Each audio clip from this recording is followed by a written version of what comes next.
Ilowradyo warbaahineed ayaa sheegay in taliyaha guud ee ciidamada qalabka sida ee boqortooyada Morocco Al-Faruq uu booqasho ku tagi doono dhulka ay Israa'iil haysato talaadada soo socota kadib markii ciidanka gumaysiga Israa'iil ay xaqiijiyeen booqasho rasmi ah oo uu ku tagay Israa'iil.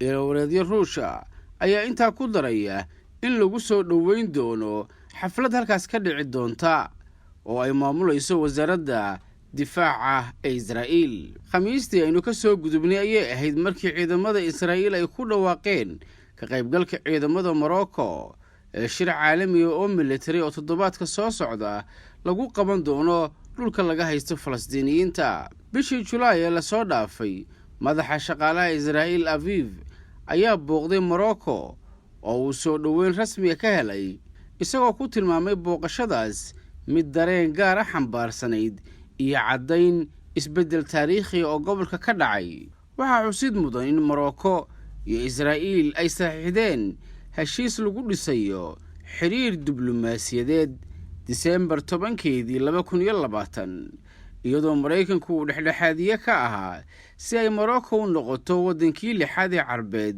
ee xiriir la yeeshay Israa'iil. Gobolo badan oo ku yaala koonfurta bari ee Ukraine ayaa waxaa la soo diristay koronto yaraan tan iyo Axaddii la soo dhaafay.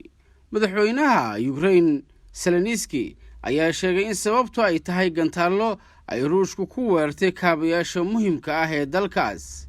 Koronto la'aanta ayaa ka jirta gobolka Kharkov iyo gobollo kale sida uu sheegay madaxweyne Zelensky. Magaalooyinka Zumi, Poltava iyo Odessa waxaa ku dhacay koronto la'aan, wuxuuna madaxweynuhu arrintan ku eedeeyay waxa uu ku sheegay argagixisada Ruushka.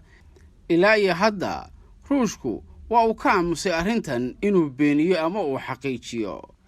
Dhacdadan waxaa ka horreeyay in la soo riday gantaallo badan oo nooca loo yaqaano Cruiska, kuwaas oo laga soo ganay maraakiibta Ruushka ee ku sugan badda madow iyo Caspian-ka. Muuqaalo lagu faafiyey internetka ayaa muujinaya dhibaatada ka dhalatay weerarada la sheegay, iyadoo ay muuqanayaan dabdamiska oo isku dayaya inay demiyaan dab meelo badan ka kacay.